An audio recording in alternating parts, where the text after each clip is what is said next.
Bonjour, je suis Laura Magnac et je suis diététicienne nutritionniste.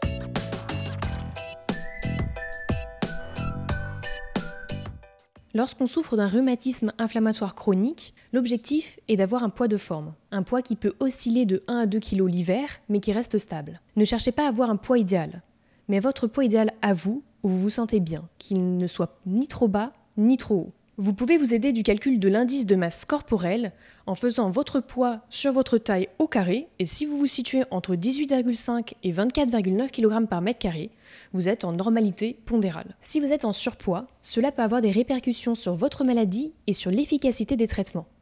En plus d'avoir des répercussions fonctionnelles et de majorer le risque d'avoir des maladies cardiovasculaires. Alors suivez ces quelques conseils pour diminuer vos apports. Privilégiez les aliments rassasiants et peu caloriques, du type des légumes crus, des fruits entiers, mais aussi des féculents semi-complets ou complets qui ont beaucoup de fibres, mais aussi des protéines maigres comme la volaille, le poisson, les œufs ou les légumes secs. Pensez à bien vous hydrater et si vous avez une petite faim dans l'après-midi, buvez un grand verre d'eau frais que vous pouvez assaisonner avec du citron ou boire simplement des tisanes. Diminuez les aliments ultra transformés, gras et sucrés et privilégiez le fait maison.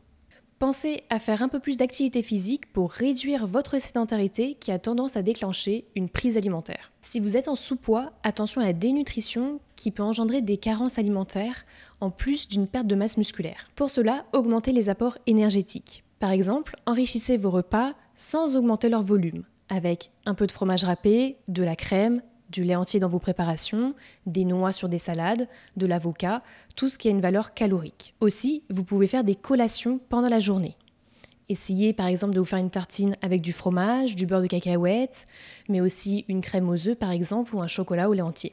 Si vous avez du mal à terminer un repas, essayez de le fractionner, c'est-à-dire vous mangez le plat, puis ensuite vous décalez 1 à 2 heures après le produit laitier, le fromage ou encore le dessert.